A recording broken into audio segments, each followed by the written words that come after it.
আলামিনের বিবি খাদিজাতুল কুবরা রাদিয়াল্লাহু তাআলা আনহা উরাকা ইবনে নওফলকে বলেন, গো উরাকা ইবনে নওফল, আমি এসেছি আমার নবীর চিকিৎসা করে দেওয়ার জন্যে। তুমি দেখি আমার স্বামীর দিকে একবার তাকাও, আবার মুস্কি আসো, আর একবার স্বামীর দিকে তাকাও, আবার চোখ বুঞ্জম, নিচের দিকে তাকিয়ে তাকো, কি দেখো? আমার স্বামীকে কোনো মক্কার মানুষে কি জাদু করে ফেলেছে কিনা এটা দেখার জন্য তোমার কাছে এসেছিলাম। তুমি চাও আর আসো, মুস্কি হাসো, চোখ বুঞ্জের কারণ কি? এমনি উরাকা ইবনে নওফল বলেন, ওগো খাদিজা, আমি যেই কিতাবের মধ্যে তোমার স্বামীর নবী মুহাম্মদুর রাসূলুল্লাহ সাল্লাল্লাহু আলাইহি ওয়াসাল্লামকে যদিও সৃষ্টি করা হয়েছে সবার আগে, কিন্তু দুনিয়াতে প্রেরণ করছে সকল নবীর পরে, শেষে। কারণ উনি হলেন শেষ নবী, ওনার পরে আর কোনো নবী আসবে না। তাহলে বোঝা গেল আমাদের নবী শেষ নবী। আমাদের নবীর উম্মত হওয়ার জন্যে অনেক নবীগণ আল্লাহর কাছে দরখাস্ত করছে যে আল্লাহ আখিরি জমানার পয়গম্বরের উম্মত বানাইলে আমি এই নবীর থেকে উন্নত হইতাম। সুবহানাল্লাহ বলবেন না?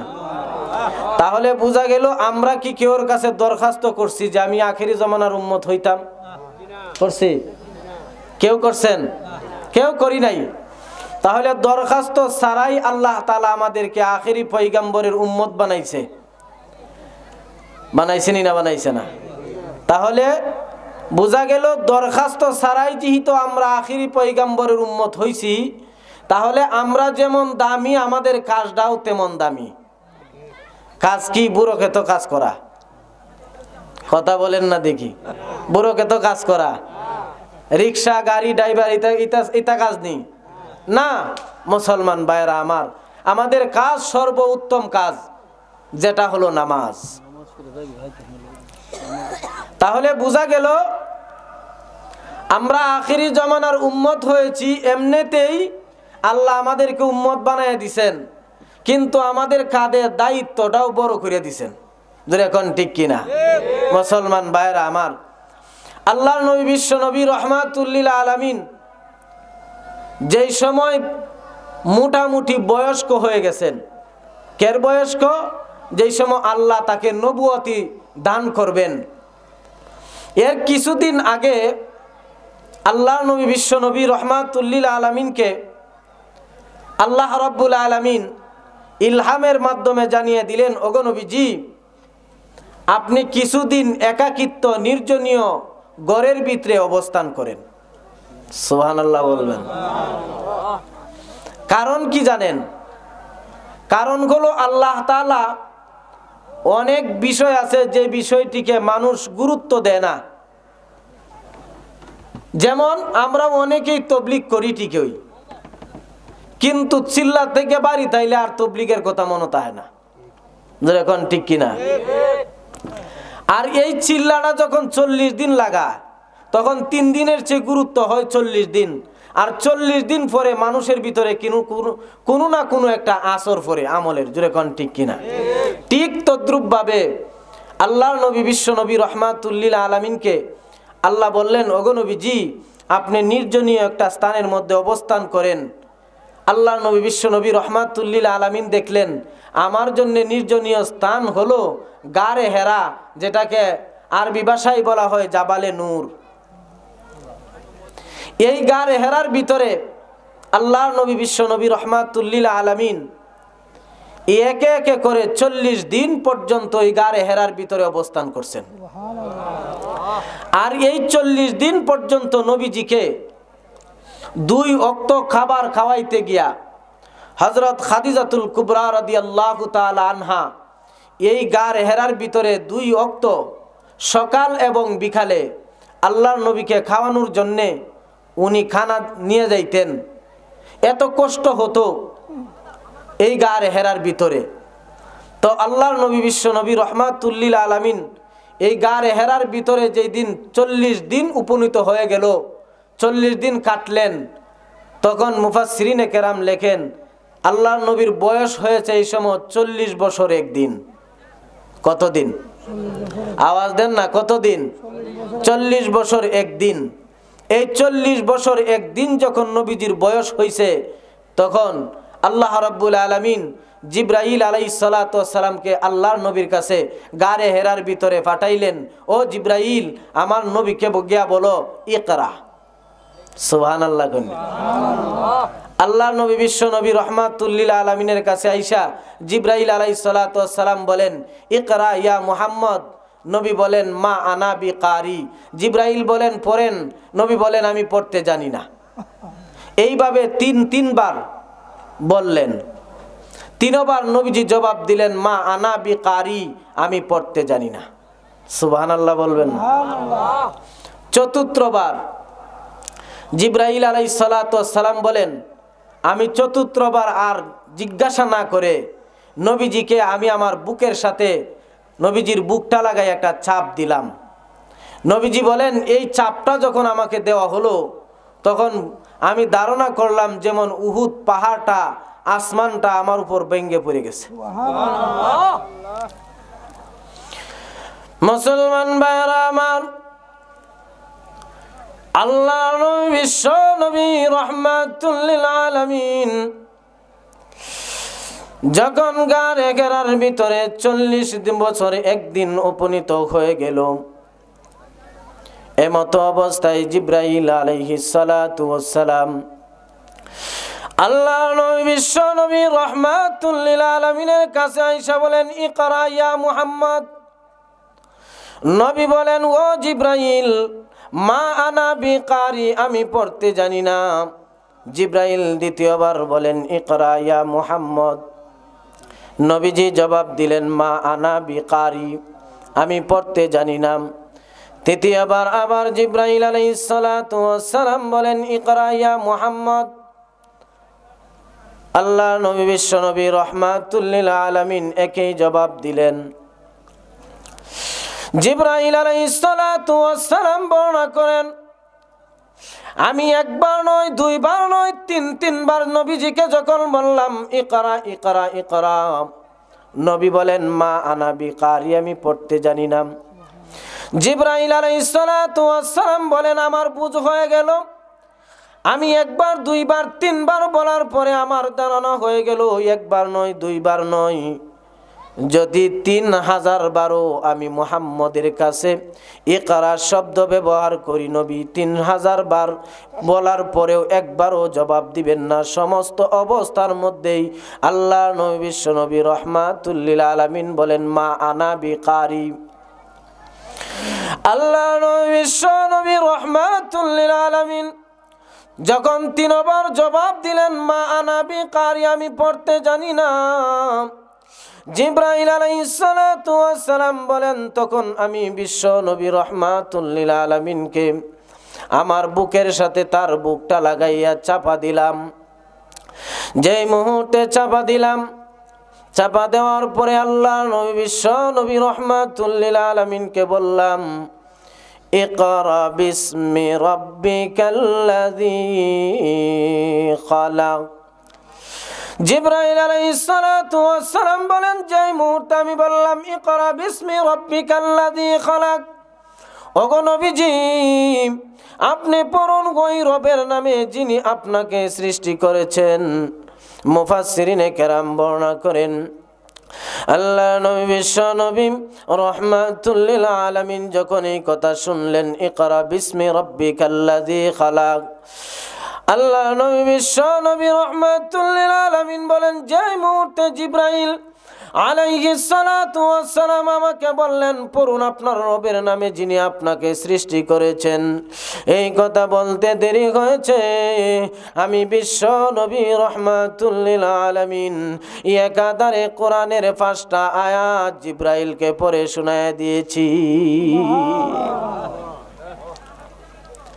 একাধারে 5টা আয়াত আল্লাহর নবী বিশ্ব নবী রহমাতুল লিল আলামিন জিব্রাইলকে শোনায় দিলেন।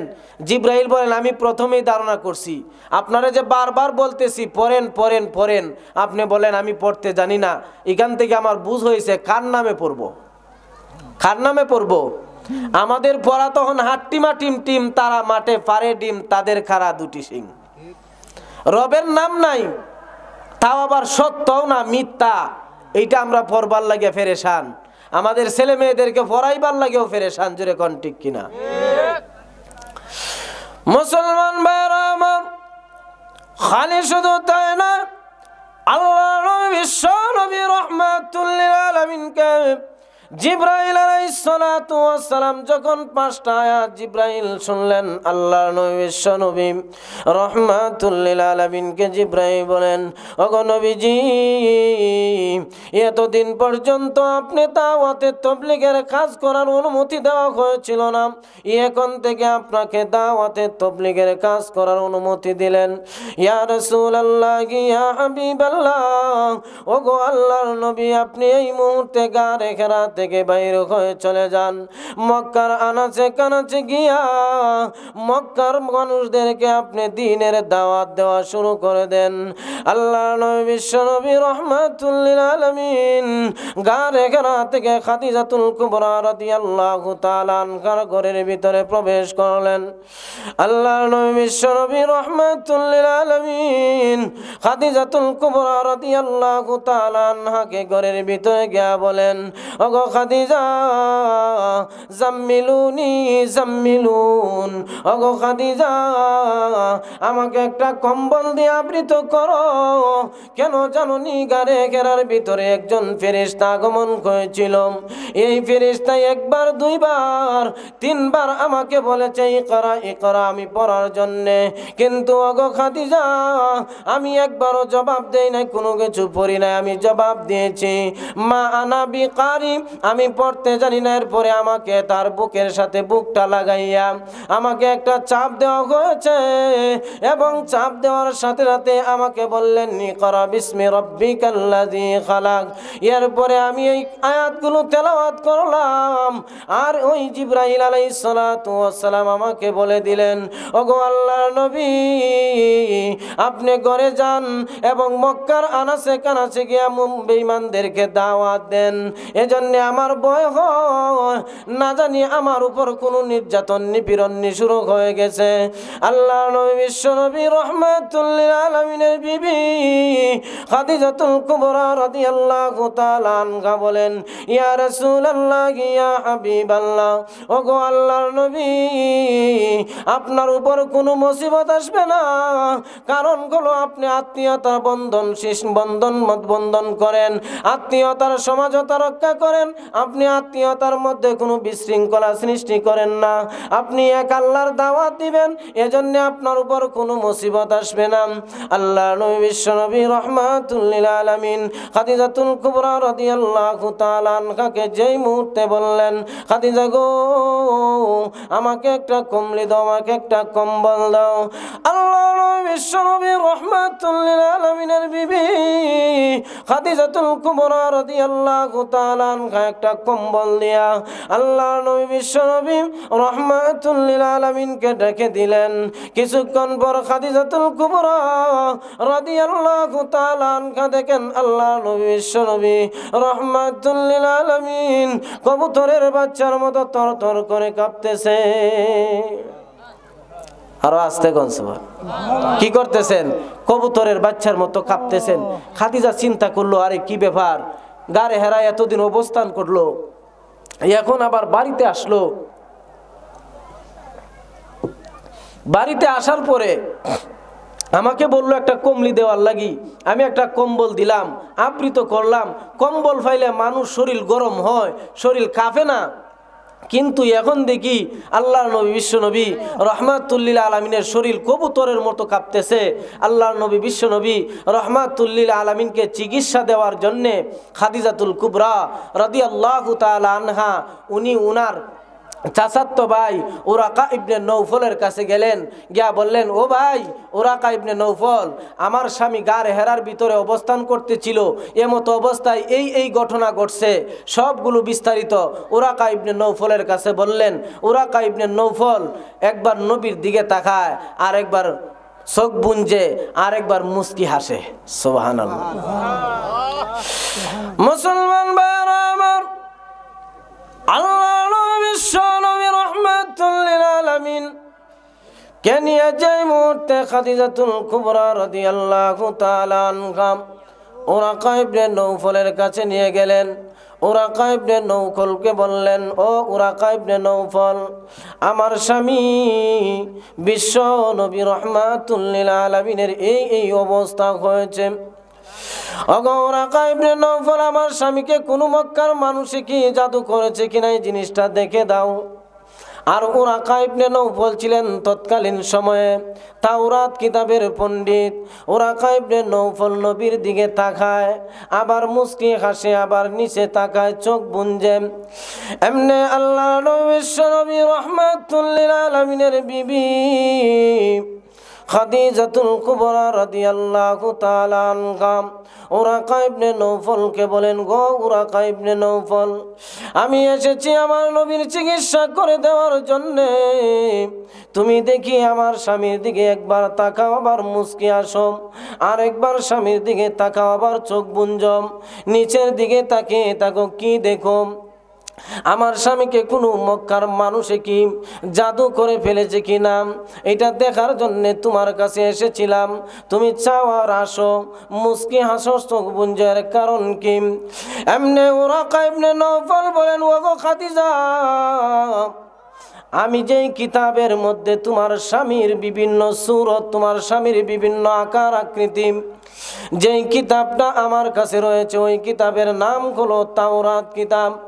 ওগো খাদিজা, আমি একবার মুহাম্মদের দিকে তাকাই, আরেকবার আমি চোখ বুঞ্জা আমি তাওরাত কিতাবের ইবারতের দিকে তাকাই, আরেকবার মুহাম্মদের দিকে তাকাই, আরেকবার আমার চেহারার মধ্যে মুস্কি আসে। কেন জানোনি? ওরে খাদিজা, যখন আমি মুস্কি হাসি তখন আমার ওই কথা স্মরণ হয়ে যায় তোমার স্বামী বিশ্ব নবী হবে। আবার যখন চেহারার দিকে তাকাই আর আমি চোখ বুঞ্জি তখন আমার তাওরাত কিতাবের ইবারতের দিকে লক্ষ্য করি। ওগো খাদিজা, কোনো টেনশন করিও না, তোমার স্বামী আখিরি জামানার পয়গম্বর হবে। যে তাওরাত কিতাবের মধ্যে যে বিষয়গুলো উল্লেখ করে দিয়েছে সমস্ত বিষয়গুলো আমি তোমার স্বামী মুহাম্মদের কাছে বাস্তব পেয়ে গেছি। ও খাদিজা, তুমি যে বলতেছো একবার মুহাম্মদের দিকে তাকায়, আরেকবার নিচের দিকে তাকায়, আরেকবার চোখ বুঞ্জি, আরেকবার মুস্কি হাসি, এর কারণ কি জানো? কারণ হইল তোমার স্বামী আখিরি জমানার পয়গম্বর হবে, যা তাওরাত কিতাবের মধ্যে আমার আল্লাহ পুঙ্খানুপুঙ্খানুভাবে কোন বংশে জন্ম হবে, কেমন লোক হবে, চরিত্র কেমন হবে, লোকটা সুন্দর হবে না কালো হবে, এই সবগুলো তাওরাত কিতাবের মধ্যে আমার আল্লাহ উল্লেখ করেছে। এই জন্যে মুহাম্মদের দিকে একবার তাকাই, চোখ বুঞ্জি তাওরাত কিতাবের দিকে তাকাই, তাকায় দেখি সবগুলো হুবহু মিল আছে। আরো আস্তে কোন সুবহানাল্লাহ।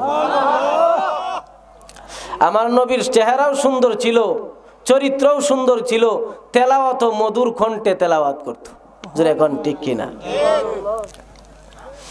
ও আল্লাহর নবী বিশ্ব নবী রাহমাতুল লিল আলামিন যখন এই বিষয়গুলো রাহমাতুল লিল আলামিনের বিষয়গুলো যখন খাদিজাকে বললেন, তখন ওরাকা ইবনে নৌফল খাদিজাকে আরেকটা কথা বলতেছেন, ও খাদিজা, আরেকটা কথা শুনো, আমি তো মুরব্বী হয়ে গেছি, বুড়া হয়ে গেছি, আমি মনে হয় বেশি দিন আর বাঁচতাম না। যদি বাঁচতাম তাহলে এমন এক সময় উপনীত হবে যেই সময় মক্কার মানুষে মক্কায় মুহাম্মদরে তাকতে দিবে না। নাউজুবিল্লাহ বলবেন। নবীজি আবার তকরার করেন, জিজ্ঞাসা করেন, ও ওরাকা ইবনে নৌফল, আপনি যে কথাটা বলছেন হাসাই কি আমি মক্কার জমিনে থাকতে পারবো না? বলেন না, যখন আপনি দিনের দাওয়াত দিবেন, যখন হক কথা বলবেন, তখন মক্কায় আর থাকতে দেওয়া হবে না। নাউজুবিল্লাহ বলবেন না। মুসলমান ভাইয়েরা আমার, ওরাকা ইবনে নৌফল বলেন, এরপরে ভবিষ্যৎবাণী কি জানো? ভবিষ্যৎবাণী হইল এটাই, যখন মক্কার মানুষে তার নবীকে বিদায় দিতে চাইবে, মারধর করবে, তখন যদি আমি তাকি তাহলে আমি ইসলাম গ্রহণ করে মুসলমান হয়ে নবীজির পক্ষে ওদের সাথে জিহাদ করলাম নে। তবে ও ওরাকা ইবনে নৌফল বলেন, ও খাদিজা, তাহলে আরেকটা কথা শুনো, তোমার স্বামীকে আমি বলতেছি, আপনি আজকে থেকে নবুয়তের দিনের দায়িত্ব, মানে দিনের দায়িত্ব আপনার উপর দেওয়া হয়েছে, আপনি এখান থেকে কালিমার দাওয়াত দেওয়া শুরু করেন। মুসলমান ভাইরা আমার, আল্লাহ নবী বিশ্ব নবী রাহমাতুল লিল আলামিন যেমতে ওরাকা ইবনে নওফল আল্লাহর নবী বিশ্ব নবী রাহমাতুল লিল আলামিনকে বললেন, ওগো আল্লাহর নবী, আজ থেকে আপনি নবুয়ত প্রাপ্ত হয়ে গেছেন, আজ থেকে আপনি দিনের দাওয়াত দিতে থাকেন, তাবলীগের কাজ করতে থাকেন। এমনি আল্লাহর নবী বিশ্ব নবী রাহমাতুল লিল আলামিন ওরাকা ইবনে নওফলকে বলেন, ওগো ওরাকা ইবনে নওফল, আপনিও যেই কথা বলেছেন জিবরাইল একই কথা বলে দিয়েছে, তাহলে নবুয়ত আমি পেয়ে গেলাম। আর আমি আজকে দিনের দাওয়াতটা আমার স্ত্রী, আমার ঘর থেকে খাদিজাতুল কুবরা রাদিয়াল্লাহু তাআলা আনহার মাধ্যমেই শুরু করে দিলাম। আল্লাহর বিশ্বনবী রাহমাতুল লিল আলামিন খাদিজাতুল কুবরা রাদিয়াল্লাহু তাআলা আনহাকে বলেন, ওগো খাদিজা, আমি যেই তো নবুয়ত প্রাপ্ত হয়ে গেছি, তাহলে আজ থেকে তোমাকে প্রথমে কালিমার দাওয়াত দিলাম। ওগো খাদিজা, তুমি এখন এই কালিমা পড়ে মুসলমান হয়ে যাও। আল্লাহর নবী বিশ্ব নবী রাহমাতুল লিল আলামিন খাদিজাতুল কুবরা রাদিয়াল্লাহু তাআলা আনহাকে যখন বললেন, ওগো খাদিজা, তুমি পড়ে নাও লা ইলাহা ইল্লাল্লাহ মুহাম্মাদুর রাসূলুল্লাহ। আল্লাহর নবীর বিবি খাদিজাতুল কুবরা রাদিয়াল্লাহু তাআলা আনহা সঙ্গে সঙ্গে কালিমা পড়ে মুসলমান হয়ে গেছে। এজন্য বিজয়ী প্রথমেই ঘর থেকে দাওয়াত দেওয়া শুরু করছেন। খাদিজাতুল কুবরা রাদিয়াল্লাহু তাআলা আনহাকে নবীজি জিজ্ঞাসা করেন, কি গো খাদিজা, তুমি যে দাওয়াত দিতেই গ্রহণ করলা, অনেক স্ত্রী আছে স্বামীর কথা মানতে চায় না, স্বামী কথা কইলে হ্যাঁ আরো বাড়ায় কো, স্বামী তুই কই এমনে যা, হ্যাঁ কো হেমনে যা, তাহলে তুমি যে আমি খালি কইলাম মাত্র, এর ভিতরেই তুমি কালিমা ভরিয়া মুসলমান হয়ে গেলা, কোনো এশকাল করলা না, কোনো প্রশ্ন করলা না, এর কারণটা কি? সুবহানাল্লাহ বলবেন। খাদিজাতুল কুবরা রাদিয়াল্লাহু তাআলা আনহা বলেন, ইয়া রাসূলুল্লাহ, আপনি যেই সময় আমার বাড়িতে চাকরি করতেন, ওইদিকে যাওয়ার সময় নাই, চাকরি যেই সময় করতেন, আপনার চাচা আবু তালিব আপনার প্রশংসা করেছিল, আপনি আখিরি জামানার পয়গাম্বর হবেন। আর তৎকালীন সময়েই আমি বিশ্বাস করেছিলাম, আর আমি ধারণা করেছিলাম যে আমি কারো কাছে দুইটা স্বামী হারাইছি, আর কারো কাছে বিবাহ বসবো না। কিন্তু আপনার সতীত্ব, আপনার সত্যায়িত করে দেখার পরে আমি বাধ্য হয়েছি আপনার কাছে বিবাহ বসতে, এবং আপনার ধর্ম গ্রহণ করে আমি খাদিজা যাতে দুনিয়া থেকে বিদায় হইতে পারি, এজন্য আমার বহুদিনের আশা আকাঙ্ক্ষা আজকে পূরণ হয়েছে। দেখছেন, তাহলে এই দিনের দাওয়াত দিতে গিয়া আল্লাহর নবী বিশ্ব নবী রাহমাতুল লিল আলামিন শরীর থেকে রক্ত বাহির করছে, করছেনি না? করছে না? আমরার মতো, আমরা যেমনি ইসলাম পাইছি এমনি ইসলাম পাইছেনি না। তাহলে এখান থেকে এতটুকুই বুঝলাম, আমরা যদি পড়তে হয় তা কার নামে পড়ব? আর একটু জোরে কর না, কার নামে পড়ব? আল্লাহর নামে। তাহলে কালিমা গ্রহণ করেছি, ইসলাম গ্রহণ করেছি, এখন ইসলাম গ্রহণ করিয়া যেমনে মন লাই এমনি ঘুরতাম না? কাজ আছে? আর একটু জোরে বলেন, কাজ আসেনি? কাজ আছে বহুত মুসলমান ভাইরা আমার। তাহলে এইখান থেকে অতটুকু বুঝতে পারলাম, আমাদেরকে ইলমে দিন শিক্ষা করা আমাদের উপর ফরজ। জোরে কোন দিক কিনা? আজকে আমরা রবরে চিনি না, এই জন্য যেন মনে চাই এনইকে হাত পাতি। জোরে কোন ঠিক কিনা? তাহলে আল্লাহ নবী বিশ্ব নবী রাহমাতুল লিল আলামিন রবের নাম শুনছেন তো রবের আয়াত তেলাওয়াত করা শুরু করে দিয়েছেন। সুবহানাল্লাহ। আল্লাহর নবীর তেলাওয়াত সুন্দর না অসুন্দর? মজা লাগতো না লাগতো না? মজা লাগতো। আল্লাহর নবী বিশ্ব নবী রাহমাতুল লিল আলামিন যে কণ্ঠে তেলাওয়াত করতেন, এই কণ্ঠ আমরারও হবে না? হবে? হবে না। মুসলমান ভাইরা আমার, আল্লাহর নবী বিশ্ব নবী রাহমাতুল লিল আলামিন যখন মসজিদে নববীর ভিতরে পবিত্র কোরআনের তেলাওয়াত করতেন, মক্কার আনাসে কানাসের মানুষগুলো মসজিদে নববীর পাশে গিয়া বীর জমাইতেন। সুবহানাল্লাহ কইতেন। আল্লাহর বিশ্ব নবী রাহমাতুল লিল আলামিন মসজিদে নববীর ভিতরে এমন অবস্থায় তেলাওয়াত করতেন, মক্কার কাফের বেঈমানেরা আল্লাহর নবীকে নিয়ে টিটকারি মস্কারি করত। ও আব্দুল্লাহর ছেলে মুহাম্মদ, মন গড়া তেলাওয়াত করো, এইটা তেলাওয়াত আমরা বালা পারি। নাউজুবিল্লাহ বলবেন। আল্লাহর নবী মধুর কণ্ঠে তেলাওয়াত করেন, ইয়াসিন ওয়াল কুরআনিল হাকীম।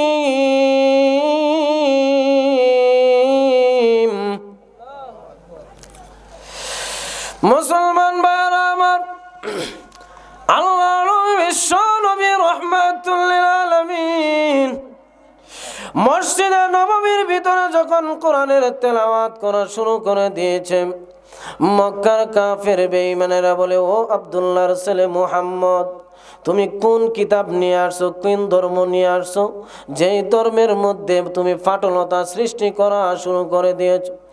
ও আব্দুল্লাহর ছেলে মুহাম্মদ, আজকে থেকে তোমাকে নিষেধ করা হয়েছে, মক্কার জমিনে তুমি এই ধরনের তেলাওয়াত করতে পারবে না, তেলাওয়াত বন্ধ করে দাও। আল্লাহর নবী চোখ দিয়ে পানি ছাড়ে আর কান্দে, ওগো প্রভু, কেমন এক কিতাব আমাকে দিয়ে দিলাম এবং এমন এক জাতির কাছে আমাকে প্রেরণ করলাম, যেই জাতির কাছে দাওয়াত দিব তো দূরের কথা, তেলাওয়াত করতেই পারি না। ওগো প্রভু,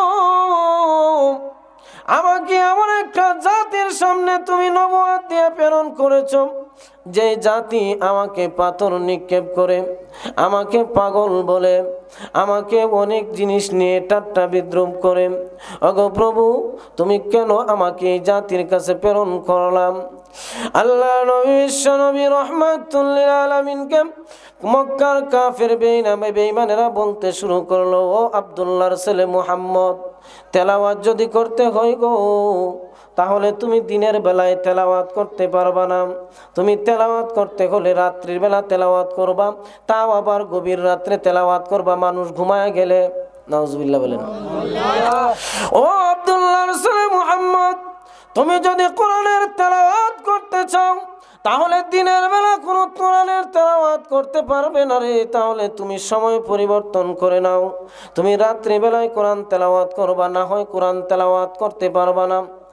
আল্লাহ নবী বিশ্ব নবী রাহমাতুল লিল আলামিন চোখ দিয়ে পানি ছাড়ে আর বলে, ঠিক আছে, আপনাদের কথাই মেনে নিলাম, আপাতত সময়ের জন্য রাত্রি বেলায় আমি কোরআন তেলাওয়াত করব, দিনের বেলায় কোরআন তেলাওয়াত করলে যেহেতু মক্কার আনাসে কানাসের মানুষগুলো আমার কাছে বীর জমায় তেলাওয়াত শোনার জন্য, ঠিক আছে, আমি রাত্রি বেলায় তেলাওয়াত করব। আল্লাহ নবী বিশ্ব নবী রাহমাতুল লিল আলামিন রাত্রি বেলায় কোরআনের তেলাওয়াত করা শুরু করে দিয়েছেন। সুবহানাল্লাহ। তাও আবার অর্ধরাত্রি, অর্ধেক রাত্রে মানুষ ঘুমায় যায়, আল্লাহর নবী মসজিদে নববীর ভিতরে বৈশা তেলাওয়াত করেন। আর রহমান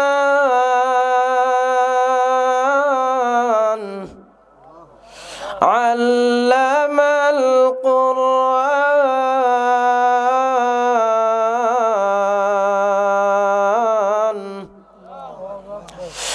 মুসলমান ভাইরা আমার, আল্লাহ নবী বিশ্ব নবী রাহমাতুল লিল আলামিন যখন দিনের বেলায় কোরআন তেলাওয়াত করতেন, তখন মক্কার বেঈমানরা নিষেধ করত, ও আব্দুল্লাহর ছেলে মুহাম্মদ, তেলাওয়াত বন্ধ করো।